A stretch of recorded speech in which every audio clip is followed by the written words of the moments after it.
L'esprit et l'épouse disent bien, que celui qui entend dise bien, celui qui a soif vienne aussi, celui qui le veut prenne de l'eau de la vie gratuitement.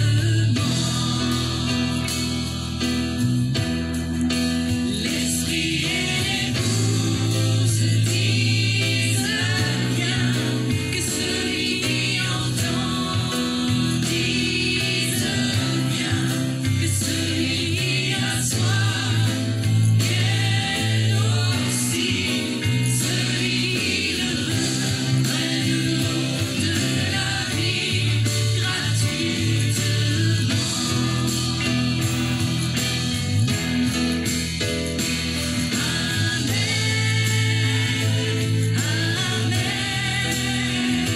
Viens bientôt, Seigneur Jésus. Amen. Viens bientôt, Seigneur Jésus.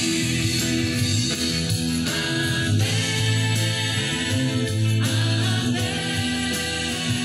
Viens bientôt, Seigneur Jésus.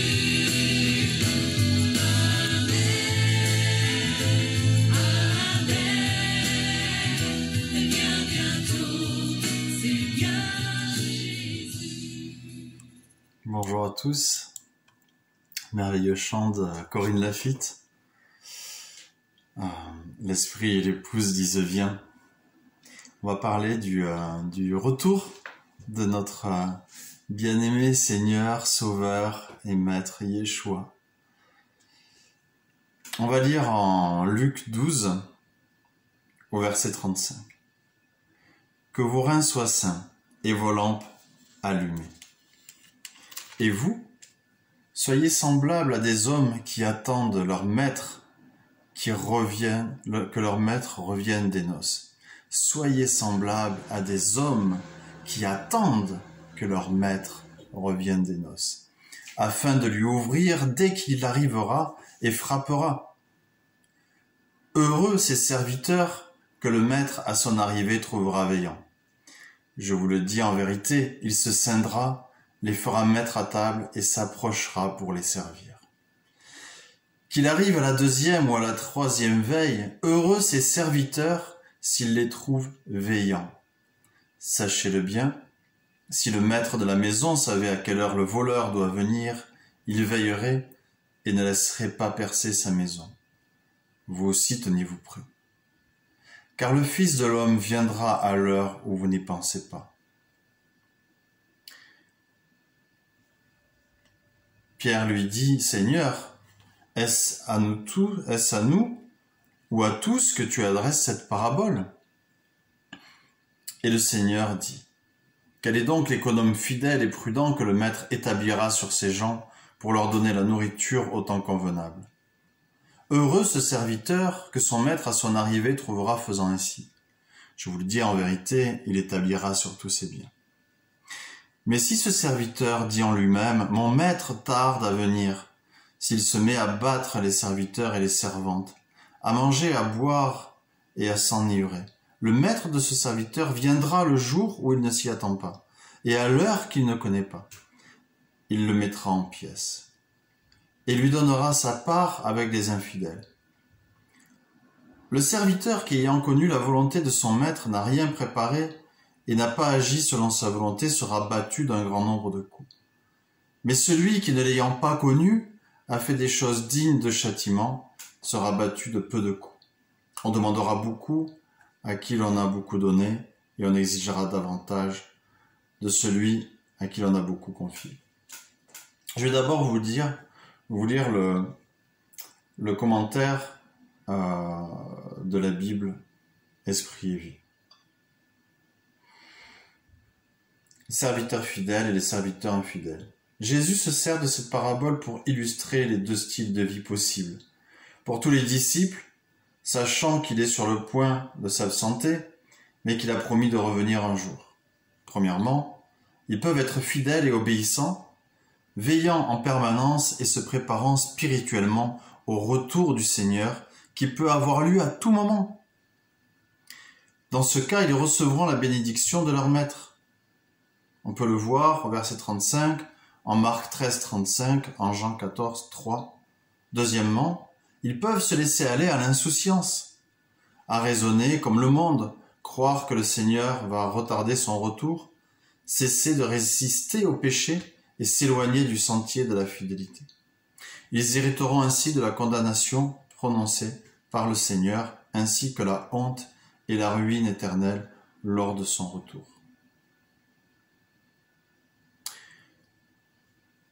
Sur le passage qui dit « Mon maître tarde à venir », le fait de nier que Christ puisse revenir à tout moment pour juger les disciples insouciants et indifférents ôte toute l'autorité à l'exhortation de Christ de persévérer dans la foi. Surtout lorsqu'on considère que son retour aura lieu de manière inattendue. C'est précisément parce qu'il n'y aura pas d'autre occasion de se repentir lorsqu'il reviendra que son retour revêt un aspect aussi dangereux pour les croyants rétrogrades. En d'autres termes, le retour de Christ sera synonyme de mort. Il présente un caractère de finalité et peut arriver à tout moment. C'est ce qui est écrit dans Marc 24, 42 à 44, dans Marc 13, 35, 2 Thessaloniciens de 2 à 11.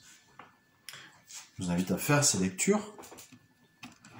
Et maintenant, je voudrais rajouter quelque chose, parce que j'ai écouté des prophètes, et ça me semblait vraiment bon, ça me semblait vraiment...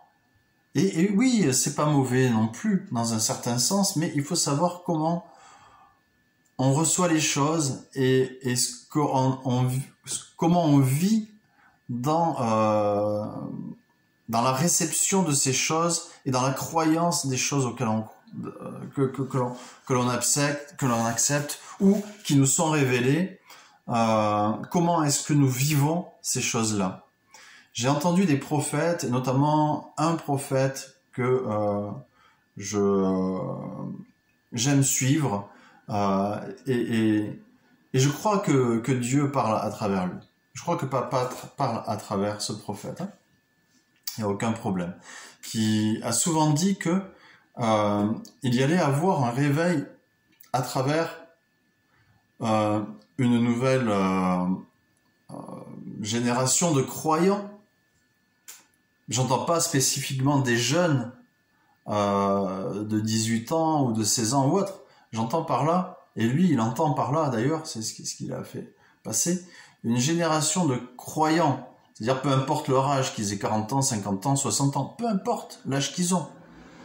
Mais les nouveaux croyants qui vont venir des îles, de prisons, d'endroits divers et variés, mais surtout des personnes qu'on aurait méprisées, qu'on n'aurait pas écoutées. Ce prophète, je peux le citer, c'est Pierre Daniel Martin, et je crois que c'est un vrai prophète. Maintenant, j'ai entendu aussi un enseignant qui est décédé malheureusement, qui s'appelle Jean-Marc Taubois. Jean-Marc Taubois nous fait remarquer dans ses vidéos sur l'Apocalypse, qui sont vraiment très bonnes, et je vous invite à les regarder. Eh bien, il nous fait remarquer que un jour, il est allé dans une assemblée, et dans cette assemblée, il a prêché sur le retour de Jésus. Il a lu des textes, comme on vient de lire à ce moment, et il a incité les personnes à vivre comme si Jésus va revenir dans 5 minutes. Et moi, je crois vraiment que Jésus peut revenir dans 5 minutes, et que nous devons vivre comme si Jésus va revenir dans 5 minutes. Alors, à la fin de sa prédication, les anciens de l'Église se sont levés, sont venus le voir, ils étaient colères.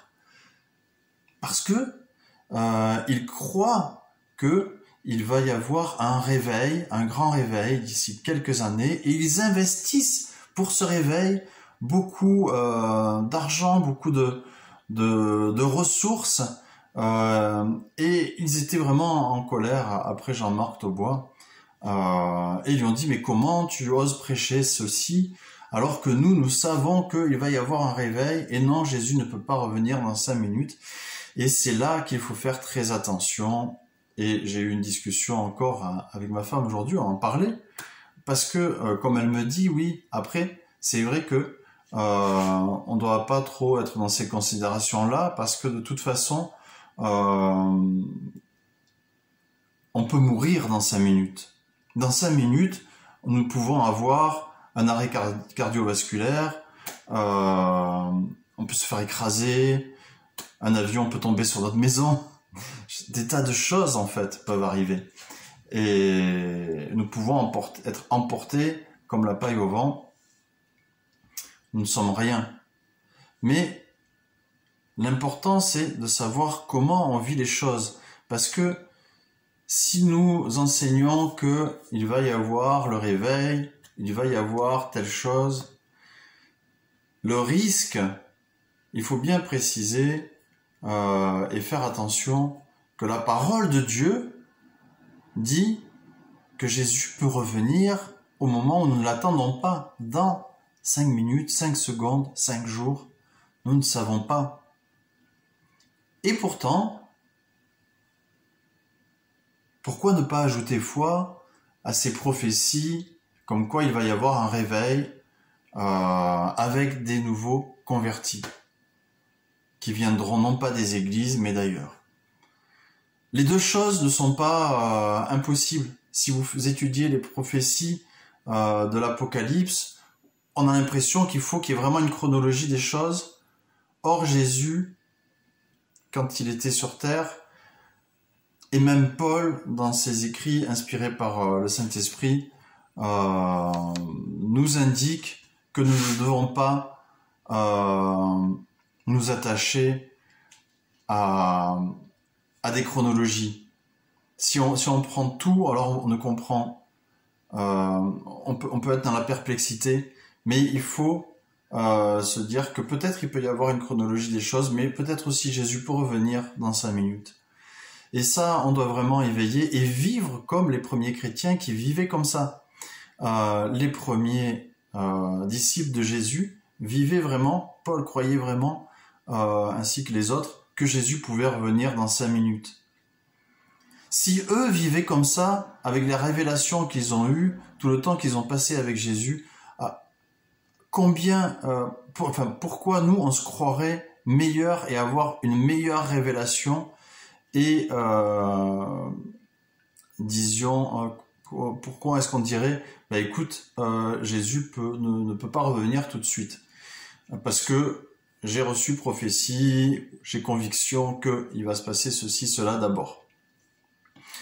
On tombe dans un danger si on enseigne ça dans nos assemblées, nos réunions, surtout à des convertis, à des disciples qui sont pas bien fondés dans la parole, parce que s'ils sont pas bien fondés dans la parole et qu'ils sont à notre charge, que Jésus nous a confié ses brebis, le risque, c'est qu'ils deviennent rétrogrades, comme on l'a lu dans les commentaires de la Bible Esprit et Vie. C'est-à-dire que ils peuvent se dire, ok, j'ai ce péché dans ma vie, de pornographie, de drogue, d'alcool, de tout ce qu'on peut imaginer, hein, et du coup, j'ai ce péché, mais écoute, c'est pas grave, parce que le réveil doit venir avant que Jésus revienne. Donc, tant que je le vois pas arriver, ok, j'ai encore du temps, et peut-être, tiens, aujourd'hui, je trouve que c'est bien. Je dis n'importe quoi, hein, mais ok, je vais aller au casino. Je sais que je risque de dépenser ma paye et que j'aurai rien pour ma famille, mais c'est ok. Si je perds, je demanderai pardon à Jésus parce que le réveil n'est pas encore là.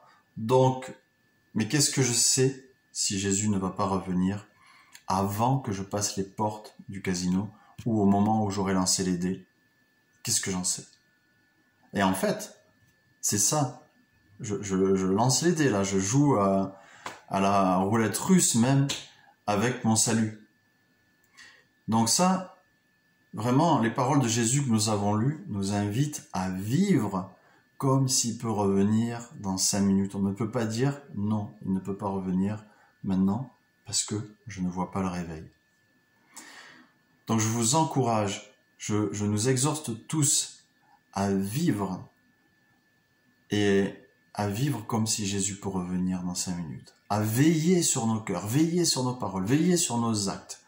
Veiller, veiller, veiller.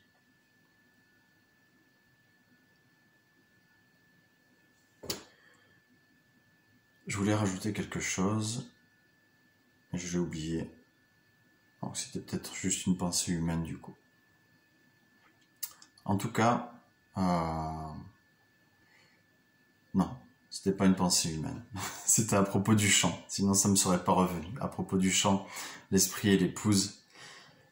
Non seulement veillons, mais comme il est dit à la fin de la Bible, à la fin de ce beau message d'amour que Papa nous a donné,